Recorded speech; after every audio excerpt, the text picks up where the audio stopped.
السلام علیکم جی. ابھی میں نے رانا ثناء اللہ صاحب کی پریس کانفرنس دیکھی تو اعتماد نظر آیا اس کے اندر، اور اس میں کافی سوال و جواب بھی ہوئے، اور انہوں نے بتایا کہ یہ جو اس ٹائم میں فتنہ فساد اور جو عمران خان ہے اس سے نجات کس طرح سے حاصل کی جا رہی ہے.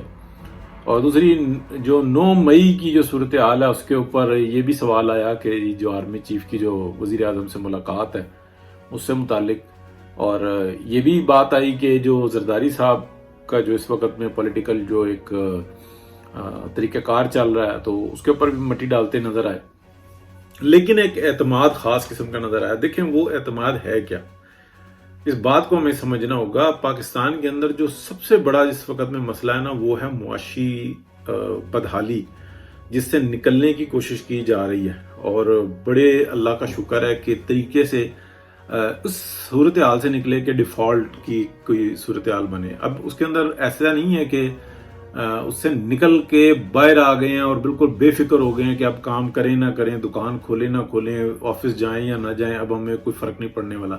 ایسی کوئی صورتحال نہیں بنی، بلکہ یہ ہے کہ ایک وہ جو آپ ہم کہہ لیں کہ جو بارڈر پہ پہنچ گئے تھے اس سے بچ نکلنے میں جو انسان کامیاب ہوئے ہیں. اس کی کیا وجوہات ہیں؟ اس کی یہ وجوہات ہیں کہ جتنی بھی پولیٹیکل پولرائزیشن تھی نا اس کو چھوڑ کر اور توجہ اس بات پہ دی گئی کہ وہ کون سے طریقہ کار ہیں جس سے پاکستان کا جو بزنس ہے جو اس کو رن کیا جا سکے. اس کے معاملے میں شہباز شریف صاحب کوئی شک نہیں ہے کہ ایکسپرٹ ہیں. پولیٹیکلی وہ اس سے رائے جو انسان مختلف آ جاتی ہے، تقریر وہ نہیں کر سکتے، پولیٹیکل جو ڈیسیجنز ہیں وہ نہیں لے سکتے، لیکن اگر آپ یہ کہیں کہ ایز اے ایڈمنسٹریٹر تو اس جیسا بندہ کو دوسرا نہیں ملتا. پنجاب کو جس طریقے سے انہوں نے 2 ٹرمز جو سی ہیں اس کے اندر جو ترقی اور خوشحالی کا دور ہے، بے شک کہ پی ایم ایل این کی جو پہلی جو 2 آپ کہہ لیں کہ جو ادوار ہیں جو میاں محمد نواز شریف کے مطلب شارٹ کر لیں تو اگر وہ آدھے آدھے لگا لیں تو اس کے اندر گراؤنڈ بہت بڑی بنی ہوئی نظر آتی ہے. لیکن اس کے بعد آپ دیکھیں کہ شہباز شریف صاحب کا ورک وہ نظر آتا ہے. اس سال کے اندر یعنی کہ آپ کہہ لیں کہ سال کے اندر سال کا سال تو ایسا رہا ہے کہ پولیٹیکل پولرائزیشن کی انتہا، کالا بادل، گھٹا ٹوپ اندھیرا، آگے نظر کچھ نہیں آ رہا. جوڈیشری کے اندر دیکھیں کیسے مطلب صورتحال ہے، خود آرڈرز کرتے ہیں، پھر اس کو خود ہی خبر لے لیتے ہیں، پھر اس کے اوپر خود ہی تنقید شروع کر دیتے ہیں. لیکن وہ فیسیلیٹیٹ کر رہے ہیں ایک ہی پارٹی کو، ایک جماعت کو، اور اس کی کیا وجوہات ہیں اس کے اوپر ہم بہت دفعہ ڈیٹیل سے بات کر چکے ہوں. لیکن اب آ جاتے ہیں کہ یہ جو ملاقات جس کے بارے میں یہ کہا گیا کہ شاید میاں شہباز شریف صاحب پہ پریشر ڈالا، نہیں، ایسا کوئی واقعہ جو ہے نا رپورٹ نہیں ہو رہا، معلومات میں نہیں ہے. ہاں یہ بات ضرور ہے کہ اس دفعہ میں پی ایم ایل این کسی بھی ذمہ داری کو خود نہیں لینا چاہ رہی. یعنی کہ پہلے تو یہ آپ یاد رکھیں کہ ایک کیس جس کے بارے میں ہم بہت مطلب وہ ذکر کرتے ہیں جو ہے جنرل مشرف کی غداری کا جو مقدمہ تھا، وہ سپریم کورٹ آف پاکستان نے آرڈر کیا ہوا تھا کہ اگر یہ نہیں کرو گے تو ہم کنٹیمپٹ آف کورٹ لگا دیں گے. اور ابھی حکومت آئی تھی، 2014 کا معاملہ چل رہا تھا، تو پی ایم ایل این کے اوپر اتنا بڑا پریشر آ گیا تھا کہ یار ابھی حکومت جو ہے نا بالکل چلنے کے لیے تیار ہوئی ہے، اور ادھر جناب یہ کورٹ نے آرڈر کر دی. اس کورٹ کے آرڈر کے اوپر یہ جو ہے نا آرٹیکل 6 کا مقدمہ چلا دیا گیا. اور وہ دن اور آج کا دن کورٹ یہ بات کو دوبارہ دہراتی نہیں کہ ہمارے کہنے پہ جو انسان یہ سب کچھ ہوا. پھر وہ کہتی ہے اب تم جانو اور آرمی اسٹیبلشمنٹ جانے. وہاں پر آرمی اسٹیبلشمنٹ کو نہیں بلا کے کہا کہ یہ ہمارے آرڈر کے اوپر حکومت نے اتنا بڑا ڈیسیجن لیا ہے.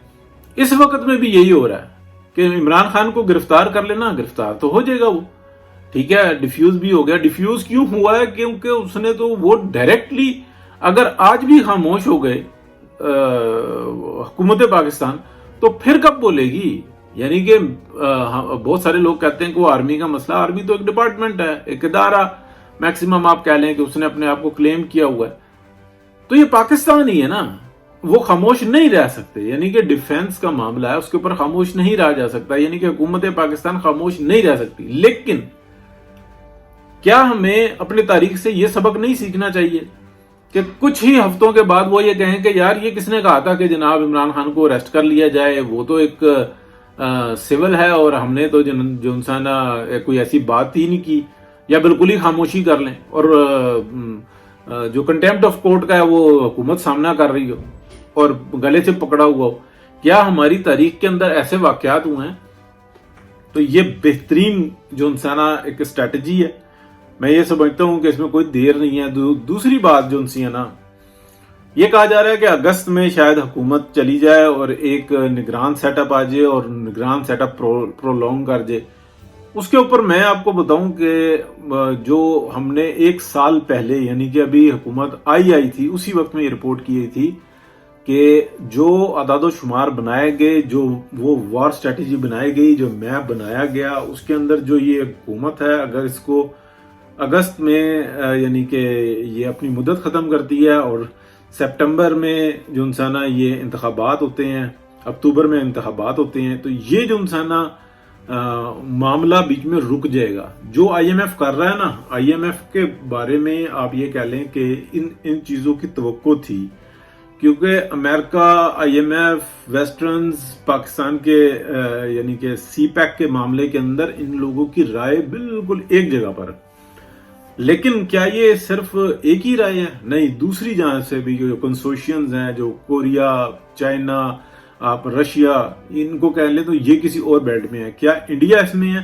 انڈیا دونوں طرف سے جو انسان وہ موازن لے رہا ہے، وہ کہہ رہا ہے ادھر سے بھی اور ادھر سے بھی، جو بھی رائے بنے گی اس کے اوپر جو انسان بات ہم آگے اپنی یہ اسٹریٹجی اس کے مطابق بنا لیں گے۔ انڈیا ایک بڑی طاقت بن چکا ہوا ہے، اور بدقسمتی یہ ہے کہ پاکستان کو جو انڈیا سے بہت آگے جا رہا تھا 90s میں، یعنی کہ ایک ٹائم میاں محمد نواز شریف کا جو 90 کی پہلی حکومت تھی، آپ یاد رکھیں کہ انڈین جو روپیہ تھا وہ پاکستان کے روپیے سے ڈاؤن چلا گیا تھا، اتنی بہترین طریقے سے ترقی کر رہی تھی، اور دبئی میں اور بڑے اچھے طریقے سے یاد ہے اس وقت سوشل میڈیا نہیں ہوتا تھا، تو ٹیلی فون جو انسا تھا نا وہ ایک سسٹم ہوتا تھا، تو ایسے فون آ رہے تھے اور فون بہت مہنگا ہوتا تھا، یہ بھی ذہن میں رکھیے گا۔ تو پوری دنیا سے جو انسان کہ جی لڈیاں ڈل گئیں اور جناب کلب بھر گئے، کسی کو اچھا لگے یا نہ لگے، اور پاکستانیوں نے جناب دھمالیں ڈال دیں، اور جو انسان بڑے جشن منائے گئے کہ انڈین روپیہ نیچے رہ گیا اور پاکستان کے روپیے کا ریٹ ہائی ہو گیا۔ یہ نواز شریف کا پہلا دور تھا، یہ بھی یاد رکھیے گا۔ تو وہ سارا تسلسل جو انسان ہے وہ یہاں تک آ جاتا ہے۔ اب جو اس وقت میں صورتحال ہے اس کو میں بات کو مختصر کر کے اور ختم کرتا ہوں کہ جو رانا ثناء اللہ نے جو پریس کانفرنس کی ہے، جو اس میں ان کا اعتماد ہے، جو ٹارگٹس کیے گئے ہیں، وہ ٹارگٹس کچھ اس طریقے سے ترتیب دیے گئے ہیں کہ کل کو یہ نہ کہہ دیں کہ بس آپ غداری کا مقدمہ جو انسان کر دو مشرف پہ اور بعد میں تم جانو اور تمہارا کام جانے۔ آپ کو یہ بھی یاد ہوگا کہ وہ ایک اسلامی جمہوری اتحاد بنا تھا، پھر اس میں ایک حکومت بنی، اور جب وہ حکومت بن گئی تو اس میں کساد و دیت کا جو انسان وہ قانون جو انسان وہ شرط تھی جماعت اسلامی کی اور دیگر جماعتوں کی، تو جب وہ میاں نواز شریف نے قانون بنا کے، یعنی کہ وزیر اعظم تھے، وہ بنا کے اور اس کا نفاذ کیا، تو مظاہرے شروع ہو گئے۔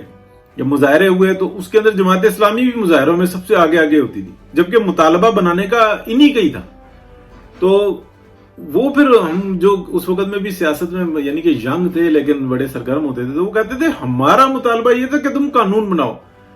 اب جو ہے نا ہمارا کام وہ یہ ہے کہ پبلک کے ساتھ مل کے تمہارے اگینسٹ مظاہرے کریں، یعنی کہ پھر اس قانون کو ختم کیا۔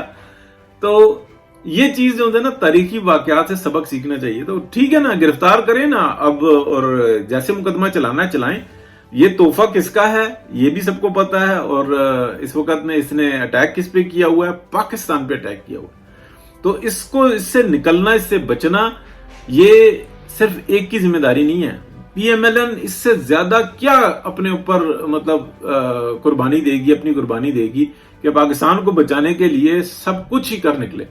تو بہت شکریہ جی، بات جاری رہے گی۔ اللہ حافظ۔